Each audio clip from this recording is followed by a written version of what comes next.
That is the ultimate secret to working less, especially these days in 2024. The more you use it, the more value and the more you're able to level up your life and the more you're able to work less and work smarter. You're going to elevate. You're going to focus on things that make you happy. Just came up with the ideal law firm team formula. The 2 ultimate productivity tools in our arsenal is number 1. Nobody likes working more, unless if you're a workaholic. But for most of us, we're looking to work less and earn more. Who doesn't want that, right, Neil? Absolutely. And it's doable. I'm shocked by the people who say, I have to keep working at the pace I'm working at because I have bills, I have obligations. And I'm here to tell you, you can work less and make more. And it all starts with you, of course, and your time. How you master your time is how you master your life. So let's get on with it and start with secret number 1 is using ChatGPT all day long. That is the ultimate secret to working less, especially these days in 2024. For my fellow peers who are using ChatGPT on a daily basis, you guys are ahead of the game. The more you use it, the more value and the more you're able to level up your life and the more you're able to work less and work smarter. So first, let's evaluate. I want this to be a call to action. The question is for you as a listener, do you use ChatGPT on a daily basis? Or is it only on a weekly basis? Or is it very sporadically? Well, what we need to do is to increase that to be at least daily and ideally throughout the entire day. And the more that you can incorporate it into your actual work, then the more you can work less and earn more. Let me give a short example. A good story for me is I got to create campaigns from scratch. That means, Neil, I find a niche that I'm looking to explore, but I don't know anything about it. So back in the day, I used to go and do competitive research, go on Google, go on Facebook, YouTube, and look at the competitors, what's out there, what's their slogans, what are they doing. And that would take me days. And I would literally print out the notes and I would study it. And I would spend like an hour or a couple hours studying it. Now what I've done, fast forward to now, what I've done is I created GPTs out of this framework about what a marketing entails.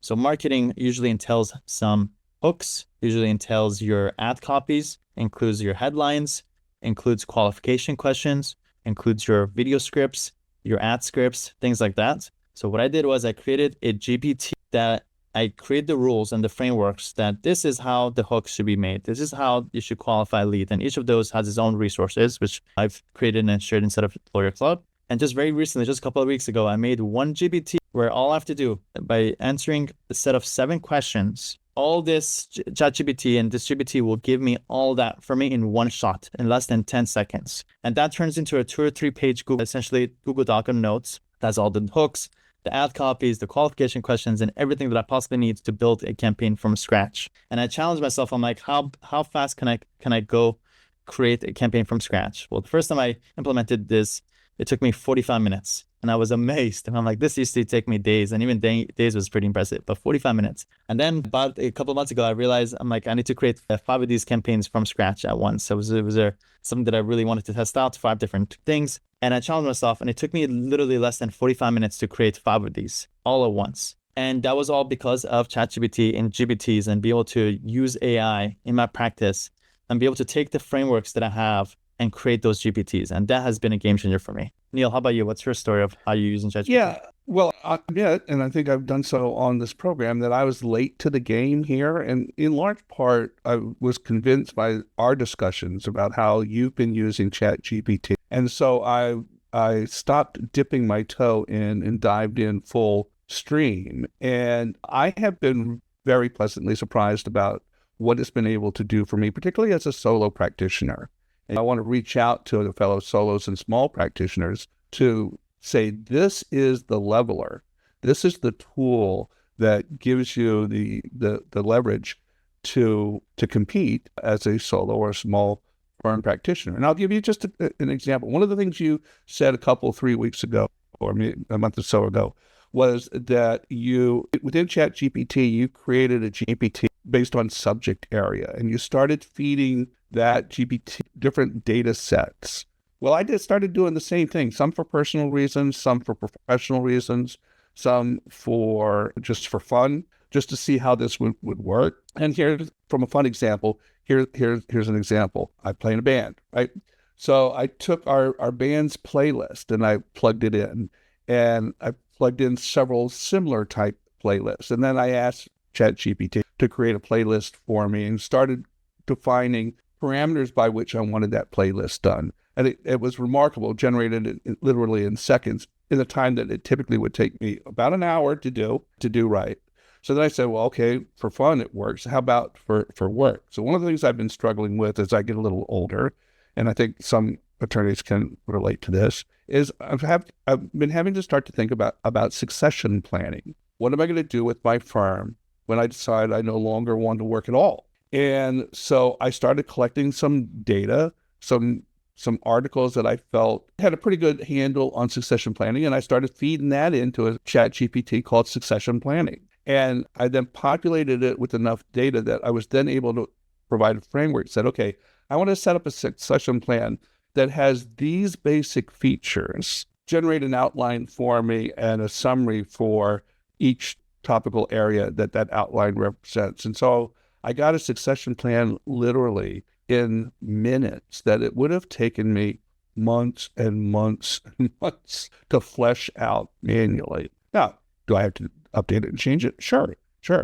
But that's just an example. I've started using ChatGPT to summarize the videos that I produce on a weekly basis, because before posting them to YouTube, I was having to draft the description. And while I got to be pretty good at it, that's time I want to spend doing other things. So now I get the transcript, run the transcript through ChatGPT, summarize it, give me the 3 main bullet points, boom, populate the video description. You just, every task that you do in your law firm is subject to improvement through the use of this tool. You just have to find a way to make it work for you. And a lot of people struggle with how do I use it? Well, The easiest way to use it is to take copy and paste what you already know, drop it in and ask it questions. That's it. That's as simple as that. And that also gets the needle moving forward. So if you're ever stuck, just throw it in. Even if you don't know what questions to ask, throw it in and say, what questions should I be asking? And that will give you the questions to ask. And then you get those questions and then you ask those questions. For me, Neil, the last couple months, I figured out the ultimate recipe or equation for using ChatGPT. It's this: take a winning formula or framework, which is basically like an example or something like a perfect example that you have, and combine that with your own data to give it the new AI-enabled answer. Okay? Winning formula plus your own data equals magic. That's the ultimate recipe for success for using ChatGPT. Think about that. Again, what that means for you in your work environment: winning formula, your own data equals magic. Also have in mind that data is the fuel for AI. So it's very important to create your own data points, your own frameworks. So Neil, you shared that you have your own framework for things that you do for your clients. That's perfect. That's a recipe. Well, you take that and you go into the GPT. If you go to chatgpt.com/GPT, literally GPT, and you'll be able to go, if you're on the pro plan of OpenAI, which I highly encourage, and you'll be able to create your own GPT, and you are able to create your own custom, like an app of using your own framework, and throw that in there and say, at the end, ask me a couple of questions to help me personalize this response to help me achieve this goal. Okay. And you create that and then you test it out. And when you give it that framework, which is basically your own framework plus instructions that to ask me a set of questions to help me personalize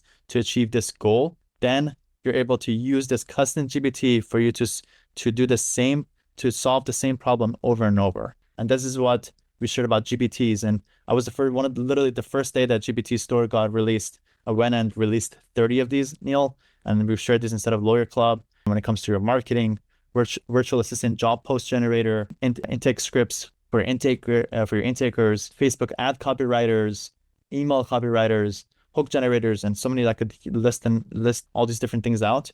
But that's the entire gist of it: is create your own custom GPTs or use one of ours, which we offer instead of Lawyer Club, to be able to work less. Yes, it's really a game changer. All right, so let's go to number 2. How to work less is by delegating to elevate. Delegate to elevate. That's the ultimate goal, because the more you're able to delegate, the more you're able to elevate yourself. Well, how do we do that? Well, first we need to identify what are those low value tasks that you're currently working on? And you really have to be critical. So you really have to evaluate, is what I'm doing worth my hourly rate? And everybody should know their hourly rate. The easy formula, I think, let me just quickly ask Google how many hours in a work year. The answer is 2080. So just take however much was your profits, basically, at your law firm, divided by 2080. That will give you a very rough estimate of your hourly rate, essentially how much value you create or how much profit you create. Okay, it should be somewhere hopefully between $200 to maybe hopefully a lot more than that. Then that means is have a rule of thumb is you should have a rule. Is this a $200 an hour task? If you're still doing a lot of these administrative stuff, you're losing money. You're straight up losing money. So identify those things. Also apply the Pareto principle to it. Ask yourself, is what I'm working on producing 80% of the results, the output that I want? And you're constantly looking for those 20% of tasks that's bringing 80% of your output. And I'm super critical about this, that literally 80, 90% of things that I'm surrounded by, people try to pull me into those 80% tasks. And I just have to respectfully say no, ignore it, or create rules, which we'll be talking about. And I'm very critical about those things. Neil, what are some things that work for you when it comes to delegating? Well, first thing that I try and do is I try and listen to this guy, Sam Mollaei, because he's got a handle on this. And so, again, a few episodes ago, he said, stop doing your own intakes, right? And I said, well, I can get that, particularly if you have a high volume practice. You can spend a lot of time doing intakes.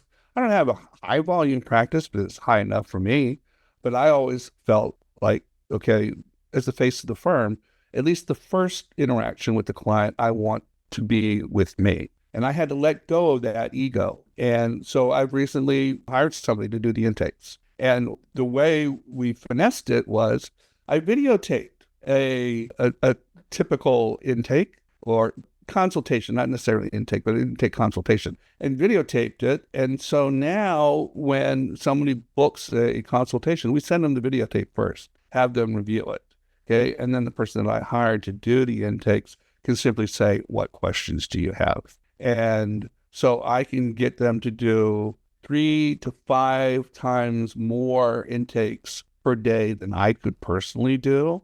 So in terms of scaling, it was a no-brainer. Then I ran those through, again, to go back to the first point, ran it through ChatGPT and asked ChatGPT to formulate a summary email to send to the prospective client as well. So we've got this all automated now. This is all within the last month. That's going to improve our intake process dramatically. And the same is true on the back end. I always felt like the last thing that the client should do when they're signing their estate plans is interact with the attorney whose name's on the door. Just thought that was, particularly if that's the only time I actually physically get to meet them. Well, again, I had to let go of that ego and listen to Sam and say, listen, is that a high return on the investment of your time? Well, the answer is no, obviously.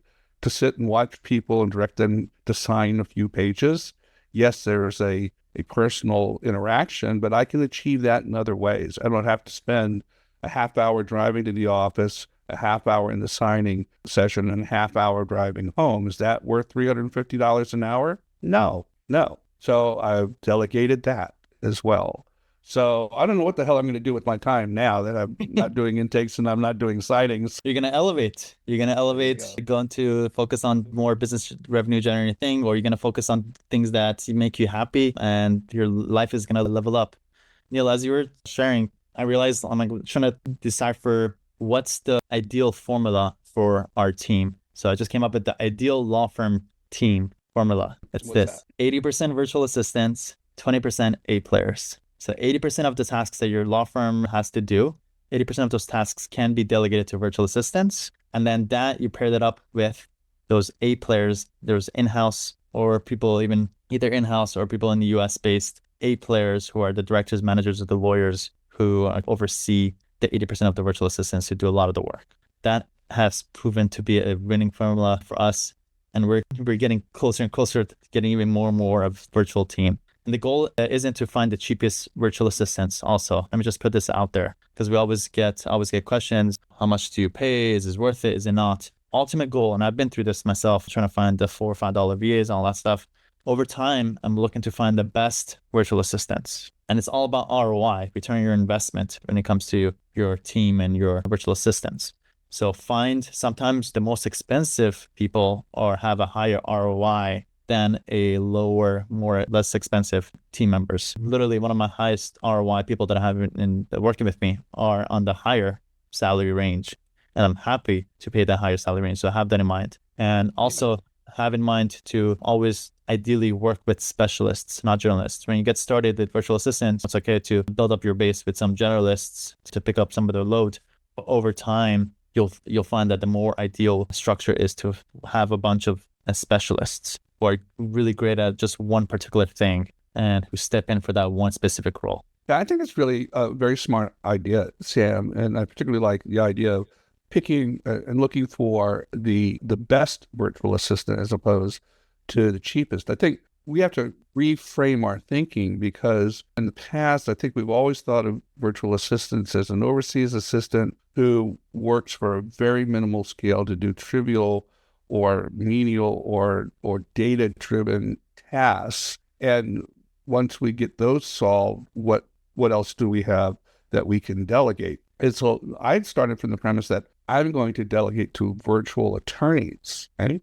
Very specifically, I wanted an attorney to handle these tasks. Is it more expensive than a generalized virtual assistant? Of course it is. Of course it is. But having them do very specific legal tasks that they can do cheaper than I can do, and therefore I can spend more time generating more business and leveling this whole thing up. Neil, that's amazing. And I'm just going to add one more, and I actually posted on my Facebook page about this. And I shared, delegate to elevate. Micromanaging holds everyone back. Trust your team to own their tasks and watch your law firm thrive. So there's different levels of delegation.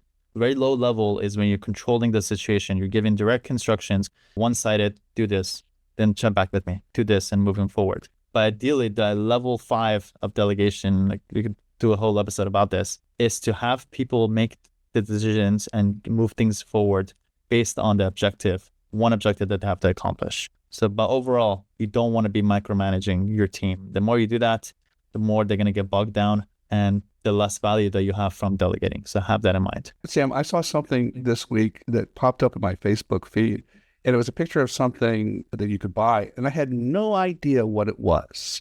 It just intrigued me. And so I actually clicked on it just to find out what it was. And I found out it's something called a mouse jiggler. You know what a mouse jiggler is? Yes, yeah. I had no idea what it was, okay? So I looked at it, and so this is a device that jiggles your mouse on your computer in order to keep you from being logged out of the server or logged out of the Zoom call or whatever. And I gather it's a way of convincing your employer that you're really there working when perhaps you're off running to get a sandwich. And I was thinking, if from the employer side, if you're worried about tracking your employees' keystrokes to make sure they're being productive or they're working when they say they're working, you've got a big problem. And if you're the employee who's trying to get over on your employer by using a mouse jiggler, I know. I got a big kick out of it. I laughed. These days, Neil, I'm more concerned about the in-house employees or people that are US-based slacking off more than offshore. I feel like I've seen more of that happening. A mouse jiggler. I couldn't believe it. Jigglers. All right, let's go to number 3. Okay. Yeah, the rule for working less is to create no rules. No rules. The question is for our listener, do you have your no rules? Well, I sure do.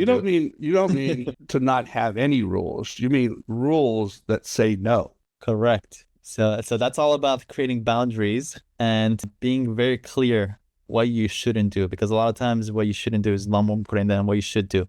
So let me just share with you my list of no rules. I have about 7 of them. Number 1 is no meetings before 11 a.m. because I want to protect my morning time. And Neil will talk about this because I know you have some stuff to talk about that. Number 2 is no meetings after 5 p.m. because after 5 p.m., it's family time for me. And I'm going to put my phone away and be in the moment and play with my 2 little cute girls. Number 3 is ideally, no meetings on Tuesdays and Thursdays. There's like set days that I don't want to be bogged down with those kinds of things. So yeah. Number 4, is no checking emails first thing in the morning. That's the last thing I want to do. I don't want to start off the day being reactionary. I leave that usually scheduled out later, much later in the day, and I don't make emails a big focus part of my work. That may not be the case for most people, but for some people, that might be a smart thing to do. Number 5, no notifications on during work hours. This is really important for me. iPhone has an amazing feature called the focus mode. When Apple released this update, I loved it and I started sharing it inside of our community. It's a little setting that allows you to automatically schedule to say, hey, between 8 a.m. and 5 p.m., I don't want to receive any notifications. I don't want to receive any app notifications. I don't want to receive any text notifications or whatever rules you want to create for yourself. So for me, I create exceptions out of my texts. So maybe I want to receive texts from my wife or from my COO or maybe from my mother-in-law who needs to get in contact with me. I create those exceptions and also create some exceptions for specific apps, maybe from my bank, from Google, security-based or financial-based apps. But for everything else, social media and everything, all other garbage, I don't want to receive any notifications. And only when I go on my phone and I click on that actual app when I see the notifications.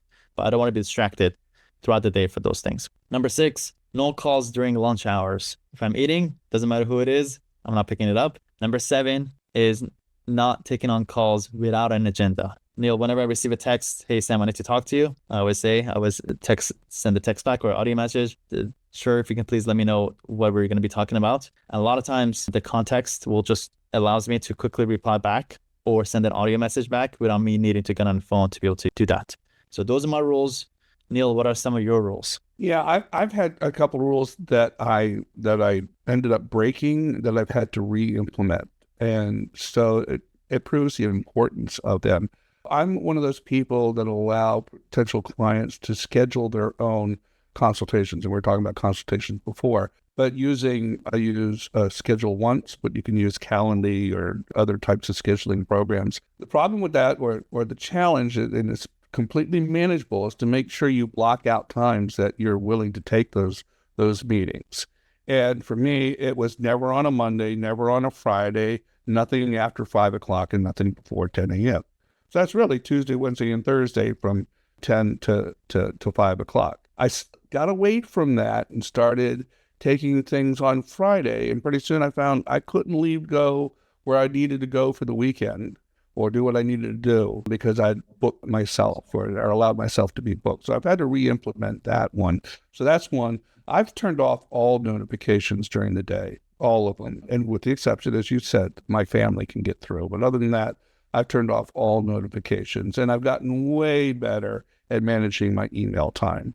And part of the challenge with being always accessible, and that's a feature for my law firm, that I can always have the tools that I need to manage and run my law firm. The flip side of that is I'm always capable of being interrupted by outside influences. So you have to manage that to make sure that you have these rules of no, as you say, to guide your productivity. And I really want to hear people's no rules. I know some of us are watching us on YouTube or going to be watching this on YouTube later. Please share in the comment, what are some of your no rules? Some things that you try to hold yourself accountable to and then you want other people to follow through. And try to create your rules before other people create your rules for you. Yeah, one of the ones that I've had a challenge with is clients who can only meet after hours. Okay, I'm not willing to do that. So am I willing to give up that client? No, we're gonna have to work some other arrangement out, and that's what we've done. So, but that's my no. I'm not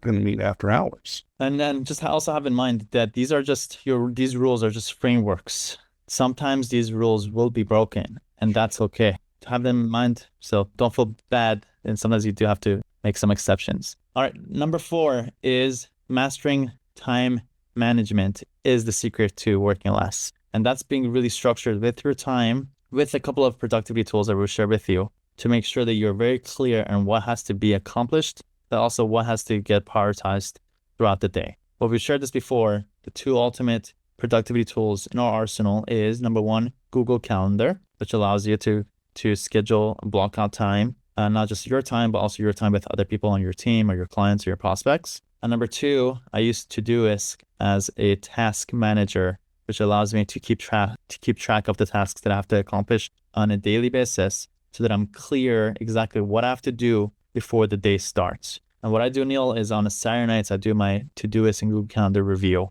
And I ask myself, does this align with my long-term goals? Is this my ideal work week? If it isn't, then I make notes of that. I make cancellations. I move things around.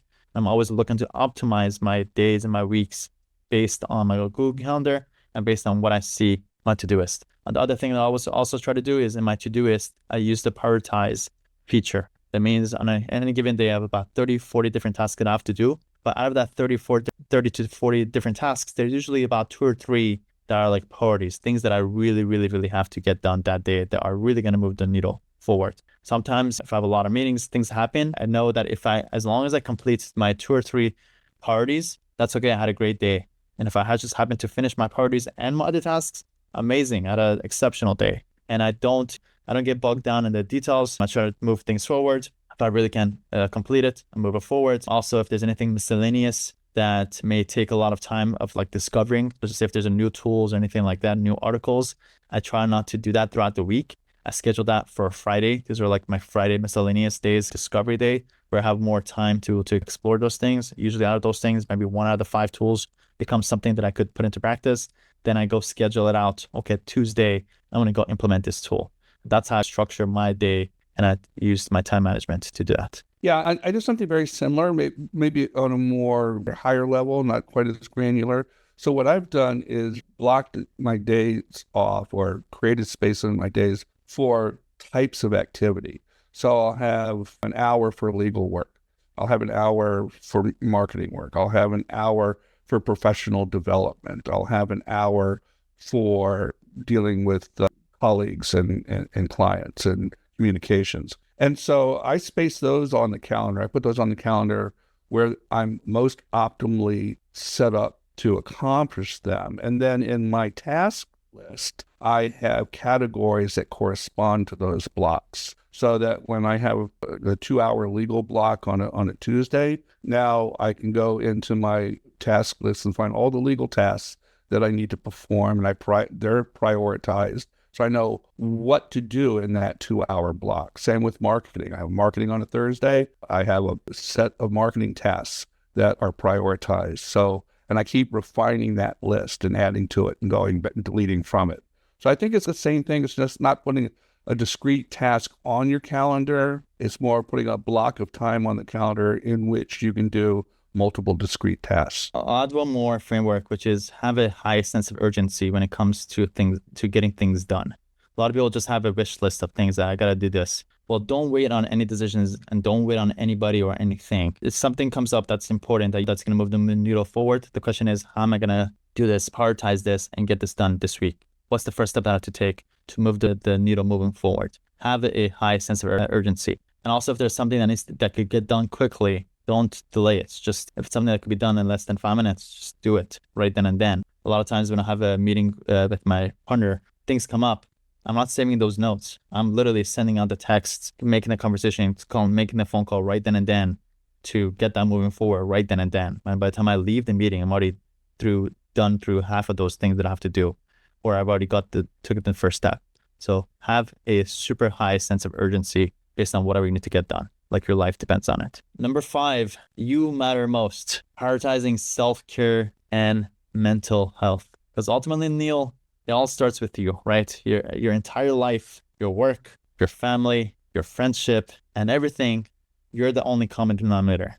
So if you don't feel good, if you're not working on yourself, eating well, working out, feeling good, then you can never make the right decisions and make the right actions to get the right results. And for me, when I shifted my focus to be like a chief strategy officer of my law firms and my legal academy, I realized that I need to be on my top physical, spiritual, mental, emotional form in order for me to work on a super high level, especially when it comes to my brain. So I put an extra focus on me to better myself. So now for the past 2 years, what I do is 3 times a week, I'm working with a trainer, ideally in the mornings. The order really matters, by the way. I realize the order really matters. It's not something I want to delay till later. Why? Because I want to take advantage of the benefit of a good workout session. So second is I signed up for this thing called Stretch Lab, which is this cool little business in Los Angeles. And hopefully they have them all around the US. which is a place where you just go and get stretched. It's like a good 30 minutes of meditation, treat it as a meditation time.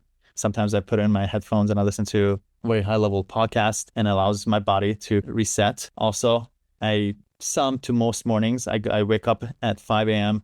I go to super early Gemara class, which is basically a Jewish class, which feeds my spirituality side. And also do a prayer session at 6:45 a.m. and I get back home by 7:30. So that's a spiritual aspect. And along with that, I'm always looking to how am I improving myself when it comes to education, technology, tapping into my energy, the right eating well, all that stuff.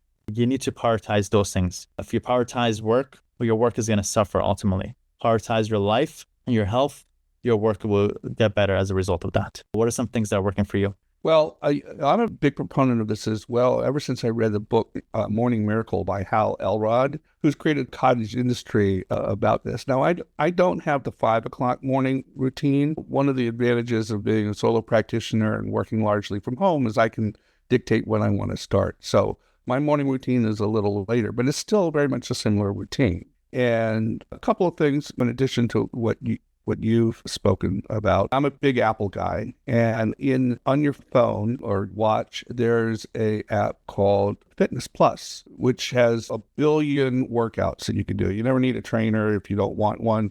There's these personalized training routines that you can do, and I use that in the gym. But what I recently turned my attention to is they also have guided meditation. And I keep going on and off with meditation, and I recently have rededicated myself to that, and I've been using the guided meditations in Apple Fitness, and they are remarkably well suited for what I'm looking for. So I really like that. The other thing that I've been wanting to do is I want to spend more time reading, but time is important. Commodity. I don't have 2 or 3 hours to spend reading every day. I know friends of mine are reading 60, 70 books a year. So I came across this platform called Shortform, which basically summarizes a book, gives you an entire book in about a half hour. What I really like about it is the quality of the summary. And at the same time, they compare and contrast it to similar writings in other books. So for instance, if you're reading a book about productivity and a claim is made, they'll cross-reference that to other books to either substantiate that claim or to give another viewpoint. And I really like that because it's more than just a single viewpoint of what that book is espousing. It gives you a more rounded approach. So I've been spending, and you can set it up. How much time do you want to spend reading? You can say, I want 15-minute summary. I want a 30-minute summary. I want a 1 hour summary. I set it up for 30 minutes because that seems to work for me. It gives me the right level of detail. So I highly recommend Shortform. I love it. And what you did was, Neil, you took this big goal, that you need to read, 2 or 3 hours a day, and simplifying it and making it easy to do. And for people that are looking to build, for all of us that are looking to build a new habit, don't think of it like you got to go work out 5 days a week or do 3 months of session. Instead, say, I'm going to go work out for 10 minutes. Make it very easy. Make it very digestible. Make it something that you can actually do. And by you going there for 10 minutes, by the time you get there, maybe you may spend 30 minutes. And then you're going to feel good. And then it's going to build the momentum. What? I'm going to go for the second day, maybe for 15 minutes this time. And from there, you build the momentum to build that consistency. So break down your goals and simplify it. And don't psych yourself out and say, I'm going to do 5 times a week, whatever. And just say, I'm going to go to the gym for 10 minutes. And I just want to provide the call to action. In the morning, the first 30 minutes, it should belong to you. It should be sacred. So in just the same way that Neil incorporated his morning time and make it dedicated to himself, have some quiet time, drink coffee, do some guided meditation, read, work out, whatever it is, just make sure it's dedicated to you. And then when you feel good, then on the back end, you'll see that will affect the rest of your work life and work will become easy. Another great resource there is the book Atomic Habits by James Clear, and talks all about this ability to build a habit in small incremental steps. I will also recommend, can't do the book, sign up for his newsletter. It is simply the single best newsletter I read all week. I heard that. Atomic Habits is always super highly recommended. Yeah. Yeah. Neil, so read the newsletter. The newsletter, if not. Nice. All right, so let's do a recap. This might have been one of the best episodes we've done. Is the recipes to working less and earning more is number one, use ChatGPT all day long. The more you do, the more you're able to work less. Number two, delegate to elevate, delegate more, and build your ultimate dream team, which is 80% virtual assistants and 20% A players. Number three is come up with a list of no rules. No, really, go do it. Go pull out your Apple Note or whatever phone you're on and start writing out your no rules. Number four, master your time. Before the week starts, look at your schedule and ask yourself, is this my ideal week? If not, make some cancellations. If not, move things around. If not, add some things. And number five, you matter most. Prioritize your day and start with you, because when you feel good, then the rest of your life will follow that. Amazing. Yep. All right. So we have an interesting next episode. So make sure to tune in and we'll see you next time. Thanks so much.